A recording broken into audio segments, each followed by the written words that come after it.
They've almost finished loading our cargo. We should be ready to depart right on schedule, or so I'm told. Excellent. 'Tis nice to have a smooth beginning to one's journey, at the very least. It's funny.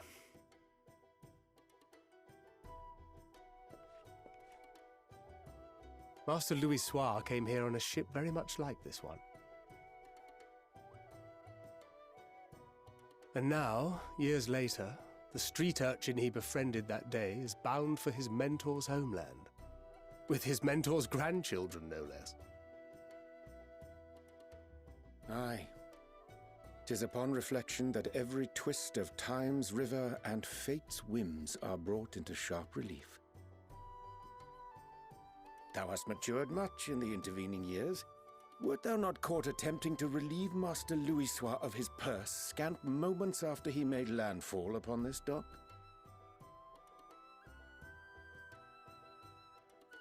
Oh, really? Now that's a tale I'd like to hear.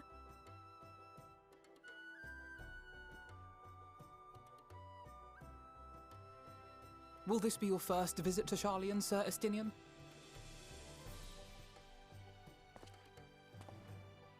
Sir Estinian?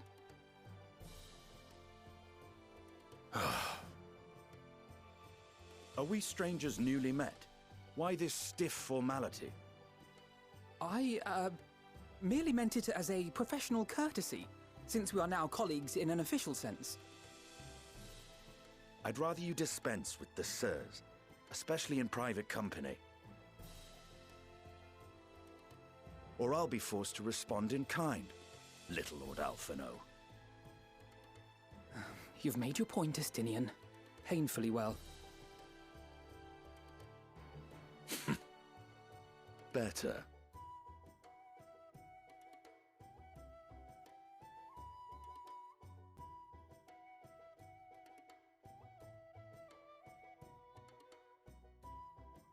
Are you all right, Tataru?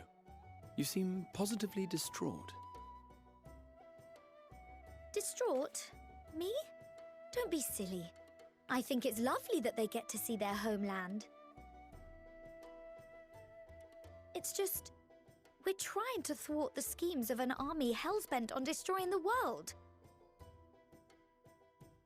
And, once again, I have to stay behind and worry that this is the last time I'll get to see my friends.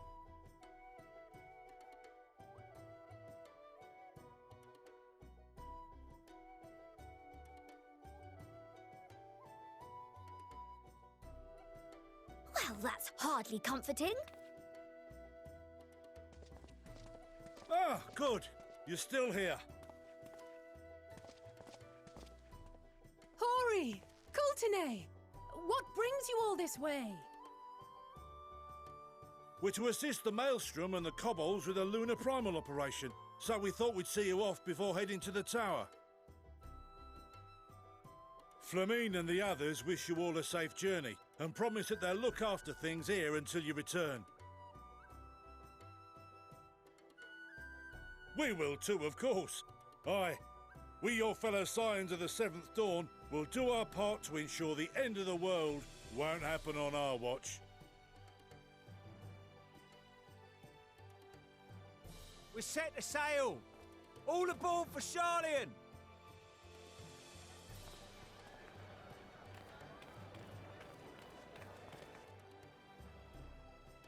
It's time.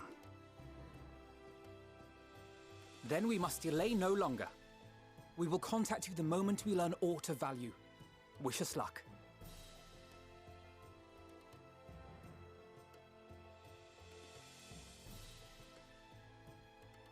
Have a safe journey, and please, please, be careful.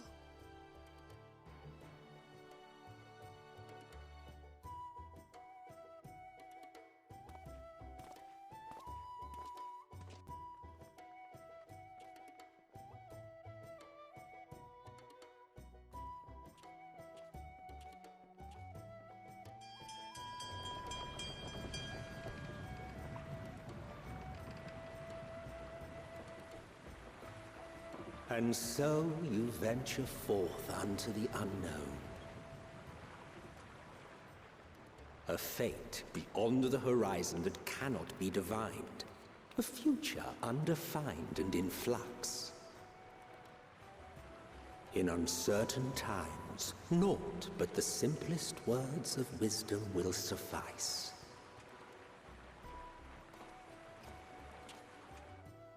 That which lives is destined to die. Love leads to loss. Every beginning has an end.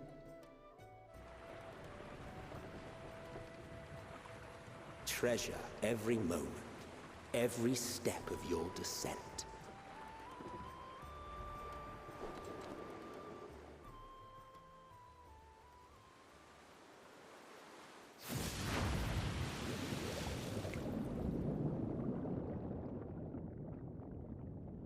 And there, in the depths where souls and stars rest, find your truth.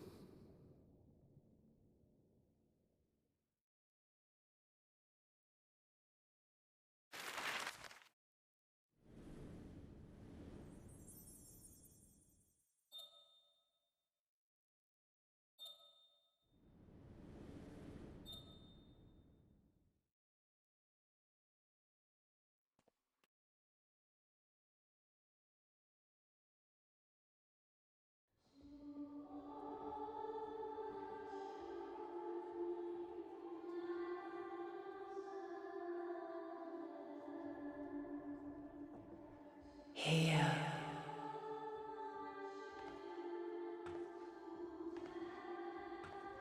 Feel.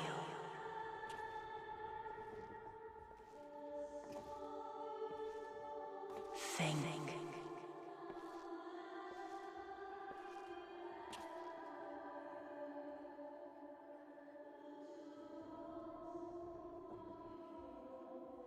The day has barely dawned, my fellow earlier riser. Though we're hardly alone in that. Envious of those still sleeping soundly, no doubt.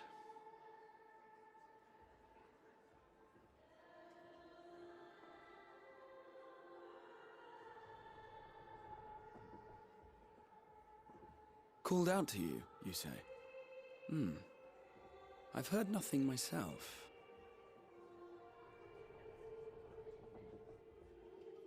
In any case, I dare say the sea air will do you good. Why not join the others on deck? Charlian should be coming into view at any moment.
My voice yet reaches you. I am glad. Hear, feel, think. And thus do we meet face to face at last. My warrior of light, guided by the crystal.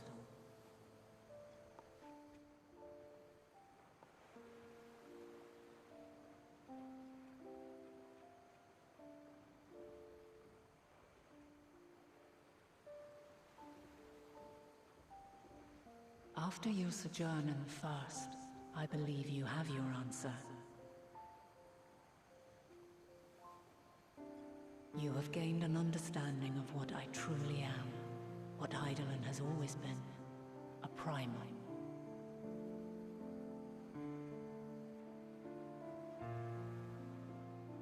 Zodiark was created to forestall the apocalypse, which threatens threatened the ancient world, and I was brought forth to bind him. Yet 7 times now, those who would orchestrate a return to that bygone era have rejoined a shard to the god I had sundered. The greater his strength grows, the swifter does mine own diminish. The power to draw your mind into the rift betwixt is no longer mine to wield. Yet though it taxes me sorely, I dare not leave these words unsaid.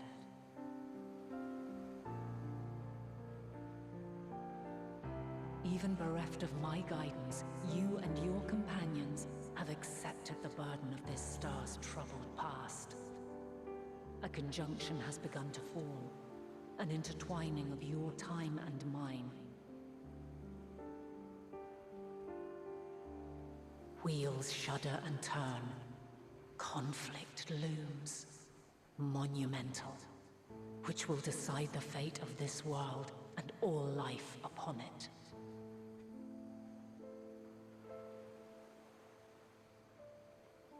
When you truly understand what is at stake, and your journey has prepared you to surmount the insurmountable,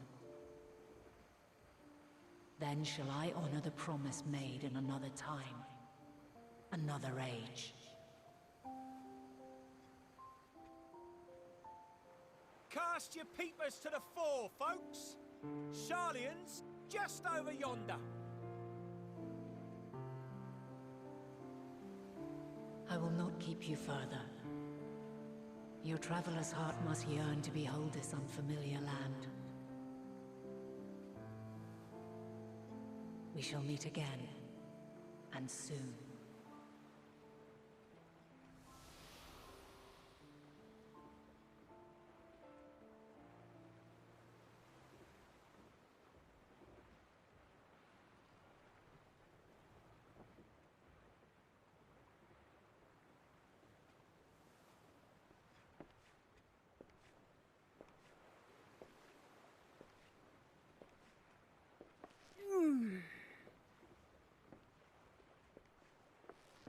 Oh, what a fine morning.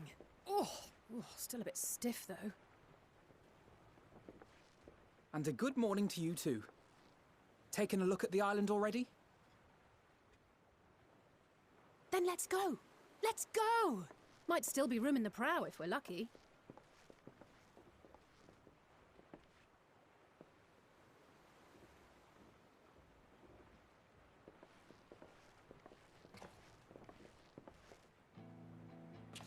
Ah, the sleepers have arisen. There she is. Good old Sharlayan. Oh, I see it.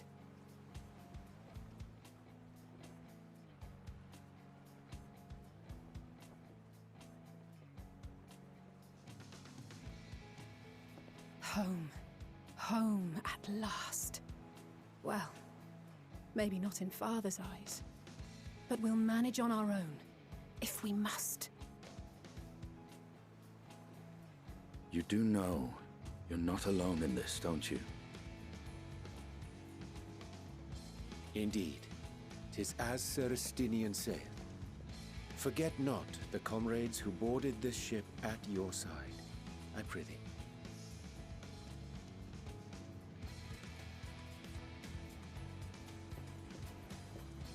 Thank you, my friends. We are ever grateful for your steadfast support.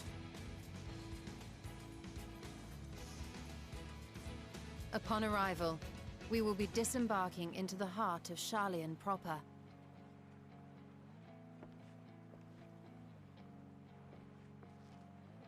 There is no greater concentration of wisdom in all the world. I am confident that somewhere within that center of knowledge and learning, we will find the answers we seek.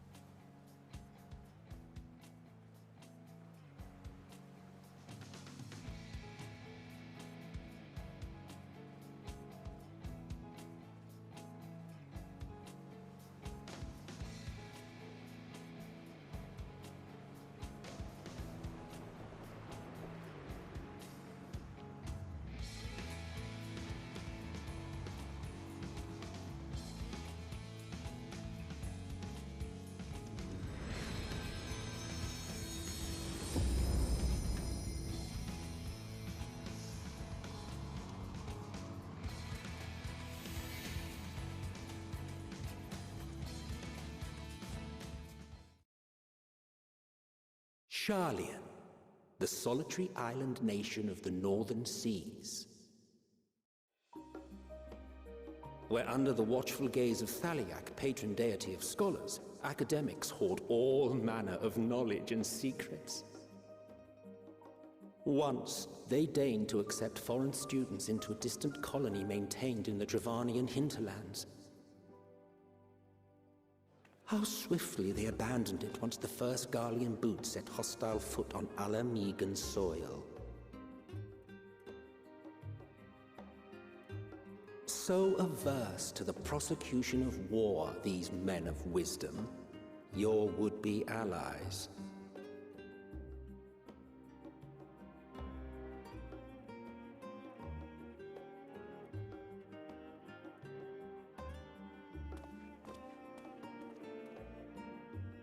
I thought they'd never let us off the ship. What's next, then? Entry applications?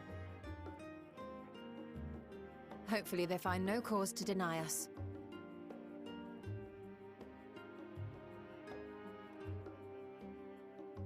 Hasn't Sharlian all but severed relations with foreign powers? Those of us without direct ties, myself included, may be refused outright. 'Tis true that, as a nation, Sharlian only forms trade agreements with a select few neutral countries. But from a practical standpoint, an island cannot afford to be overly strict with its borders, especially not if that island's people are wholly devoted to the accumulation of knowledge. If one submits the proper paperwork, with satisfactory evidence of identity and intent, then foreigners may be granted entry. May. Quite. So let us be absolutely clear on these points before we proceed. The immigration officer will ask for your affiliation and your purpose of visit.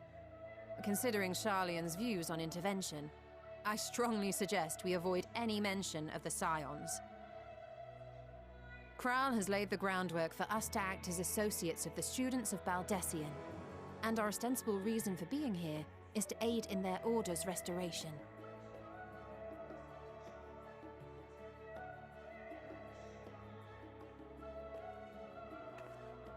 Grahatir, it might expedite our progress should an actual student be seen at the head of our little group. Would you mind leading the way? Of course. The immigration officers were this way, as I recall. Shall we?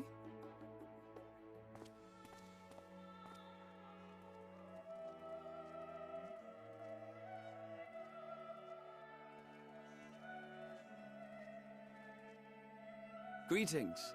We've just arrived and are eager to make our way into the city. Would you be so kind as to process our entry applications? Certainly. I see by your mark you are an Archon. I am. Grahat here of the Students of Baldessian at your service. I was assigned to an Eorzean survey team, but have returned to assist with the reformation of my order.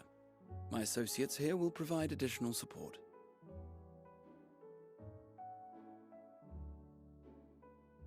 Very good. I have paperwork detailing your group and its scheduled arrival for today.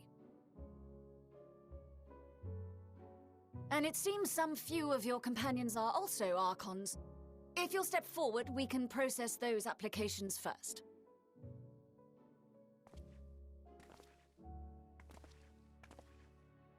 Ishtola rule.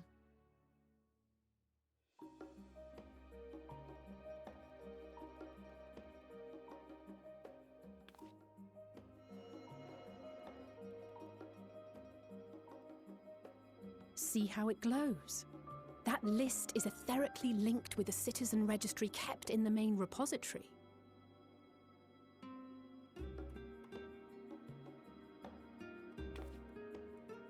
I've confirmed your status as Archons and amended your travel records accordingly. Welcome home.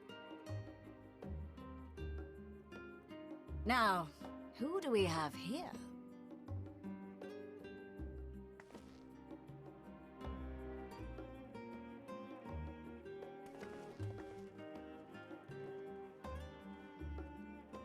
Alphino Leveilleur, and Alizé Leveilleur.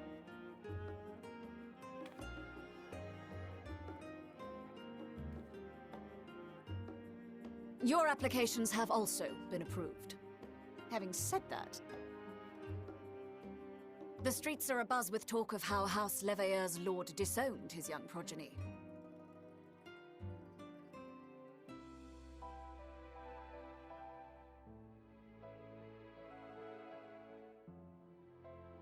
And while such personal circumstances constitute no reason to deny you entry, I urge you to avoid exacerbating your present situation. Times are quite troubled enough already. We shall keep that in mind.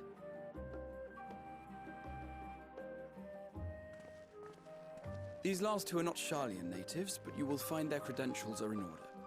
An application was made in advance.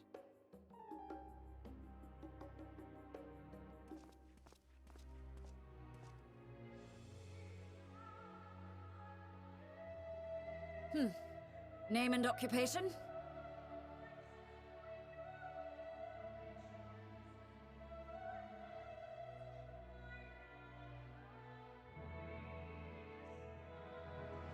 And it is a title well earned, I can assure you. An adventurer by trade is what your documentation indicates. No mention of this particular title. Self-appointed, I take it? Either way, your employer seems willing to vouch for your character, so I shall, albeit reluctantly, grant you entry. Champion. And you, sir? Estinian Valino, formerly of the Order of the Knights Dragoon in Ishgard. Formally, at least. And what, pray tell, is your profession now?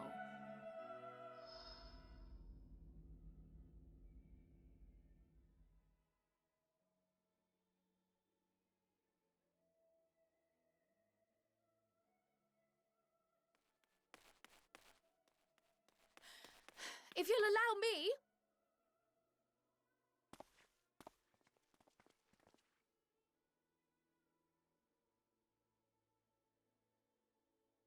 My associate is a mercenary, hired for his strength at arms. Surely you are aware of the dangers we often face on our forays into the wilderness. Mistress Baldessian, if you insist on sponsoring his entry, then so be it. But while I appreciate that desperate times call for desperate measures, I find your choice of company concerning. Be advised that even a single misstep may have severe repercussions for your organization. I have every confidence in my chosen company, dear and trusted comrades that they are. But I thank you for your concern.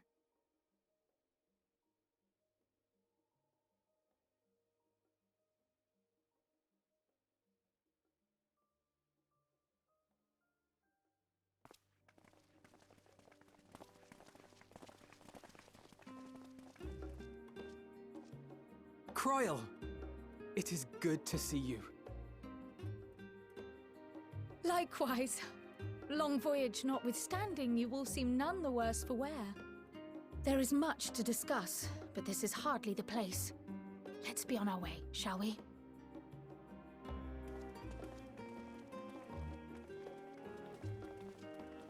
Oh!